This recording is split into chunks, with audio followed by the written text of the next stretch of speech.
¿Cómo no?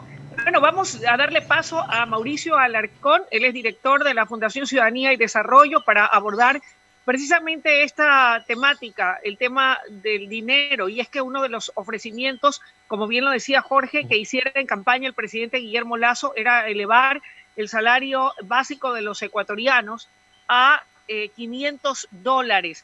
Ojo, él no dijo que lo iba a hacer de entrada.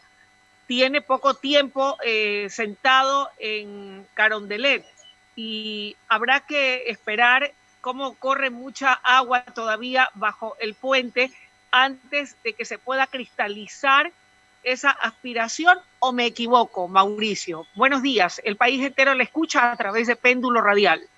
Buenas tardes, Luisa, y un abrazo a toda la audiencia de Péndulo Radial. Y pues efectivamente, creo que el punto de partida es ratificar aquello que Guillermo Lasso, cuando candidato, dijo al país. Compromiso firmado, $500 del salario básico. Después, pocas horas, incluso más tarde, salió a decir que era $500, pero en los 4 años de su gobierno. Entonces, la lógica, el sentido común de cualquiera de nosotros daría pensar que esos $100 de incremento habría que dividirlos para 4, al menos, como para decir que el salario básico suba en esta primera etapa, es decir, al año 2022, a $425.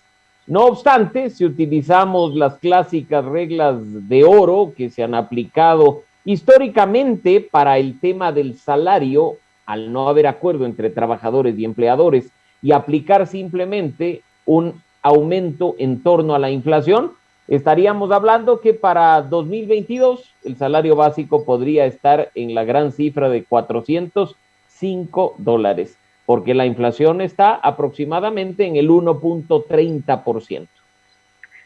Esto quiere decir, Mauricio, que seguimos en las mismas de que mientras el costo de la vida sube en ascensor, el salario de los ecuatorianos sube por la escalera, y esto es.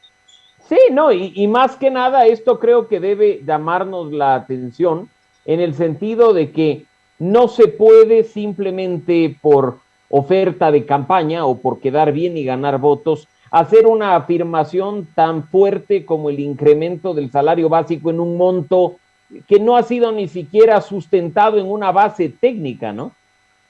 ¿Qué es lo que le impide a este gobierno y a los anteriores? Porque este tema del salario es algo que se discute y se pone en boga, sobre todo en diciembre, cuando se busca ver una mediación, un acuerdo entre empresarios y trabajadores, y ese acuerdo nunca llega y tiene que venir la autoridad del trabajo a decir solo se sube $1 o $2 y esto es. Pero ¿qué es lo que le impide o le ha impedido en estos últimos 14 años a empresarios y trabajadores y gobierno poder incrementar ese salario básico a algo que verdaderamente llene nuestras expectativas y sobre todo alcance para cubrir nuestras necesidades más elementales? En que, Luisa, estamos acostumbrados desde hace décadas en meterle la mano a la economía sobre pretexto de ayudar a que por un lado se produzca más o que se generen mayores fuentes de empleo, cuando lo cierto es que la intervención ajena al sentido común, incluso en materia económica, genera distorsiones. Y estamos viendo que, por ejemplo, una de esas distorsiones podría producirse para el mismo año 2022 a partir de la propuesta de ley económica urgente que el Ejecutivo ha puesto a consideración de la Asamblea Nacional. Porque ¿Cuáles son sus objeciones a esa propuesta? Más impuestos para la clase media, Luisa. Te acabo de escuchar a ti la realidad que vivimos muchos ecuatorianos, por no decir millones en el Ecuador. Tenemos deudas porque para sostenernos, para mantener un ingreso, para mantener un gasto, muchas veces no hay correlación entre lo que entra y lo que sale, o no hay una permanencia en los ingresos mensuales que tiene un hogar. Por lo tanto, uno busca alternativas, la tarjeta de crédito, el préstamo de consumo, y cuando tiene un extra, como el 13º sueldo, empieza a tapar huecos en lugar de destinarlos, como muchos creen, a inyectar recursos a la economía comprando regalos de Navidad, algo que es totalmente absurdo en un momento crítico como el que vive actualmente la economía nacional. Y si a esa clase media, que en este momento está golpeada, le pones la mayor carga tributaria en la propuesta que ha sido presentada por el Ejecutivo, la distorsión va a empezar a verse en el año 2022, porque mucha gente dice, quizá el gobierno lo que busca es recaudar de inmediato impuestos, y el mayor golpe de la propuesta que discute en este momento la Asamblea Nacional es en el impuesto a la renta, que no lo van a ver en 2022, sino en 2023. Por lo tanto, hay que empezar a analizar más bien dónde están esas distorsiones económicas producto de las metidas de mano generales y permanentes del Estado que generan distorsión, porque no es cuestión, refiriéndonos al tema inicial, de salir en una televisión, en una radio o en cualquier lado diciéndole al país vamos a subir el salario básico y el salario básico sube como por arte de magia. No, hay un impacto directo e indirecto en otros elementos económicos afectando en general el funcionamiento económico del país. Mauricio, si no es en el tema del incremento del impuesto a la renta a la clase media, que cada vez va en detrimento, ¿cuál es la salida? La salida, por un lado, incluso la hemos planteado en un comunicado la semana anterior junto a algunos miembros del Foro Libertad y Prosperidad, y viendo el tema de que, analicemos efectivamente cómo se está gastando el dinero de los ecuatorianos en el sector público. Analicemos ese gasto público. Nadie está diciendo que despidan profesores, que despidan policías y militares en esta situación de inseguridad, pero hay instituciones que muchas veces han demostrado ya ser inservibles e insostenibles en el gobierno nacional. No nos dijeron que incluso había activos que se necesitaba vender para darle liquidez al Estado. No anunciaron, al igual que el gobierno de Lenín Moreno, con rimbombancia la venta del avión presidencial, que sigue parqueado y en mantenimiento, costándonos recursos a los ecuatorianos en lugar de darle dinero ese momento al Estado, ¿no? Entonces, analicemos el gasto público. Por otro lado, empecemos a ver nosotros, por ejemplo, qué está sucediendo con la forma en que las instituciones presupuestan en este país. Al llegar noviembre y diciembre, Luisa, hay una muy mala práctica, que se dan cuenta que el nivel de ejecución presupuestaria no es el óptimo y pues hay que gastar como locos en tonteras. Contratemos consultorías, cambiemos computadoras, compremos impresoras para justificar que nos den la misma cantidad de recursos para el próximo año. Guillermo Lasso, cuando era candidato, consideró la opción de trabajar sobre lo que se conoce como presupuesto base cero, es decir, las instituciones borran y van de nuevo, vamos a ver qué se necesita.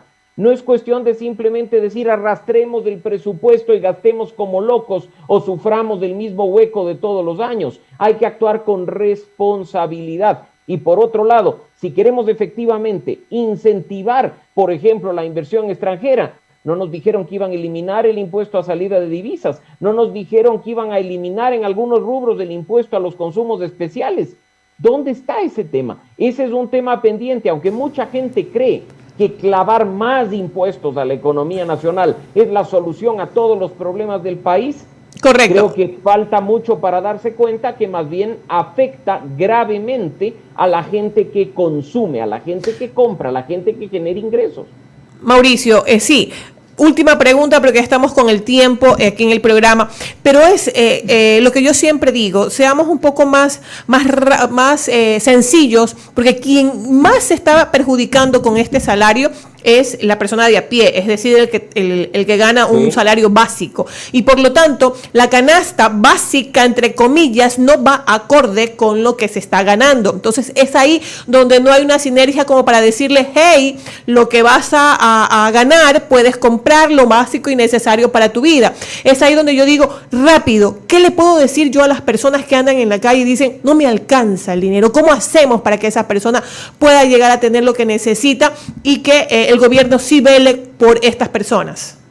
Hay que generar más competitividad en el sector privado. Es insostenible. Un ingreso mensual de $425, digamos que así lo puedo ver en 2022, con una canasta básica de más de $800, correcto, donde tienen que trabajar las dos cabezas de familia para sostener un hogar promedio y en las condiciones que no son ni siquiera las óptimas.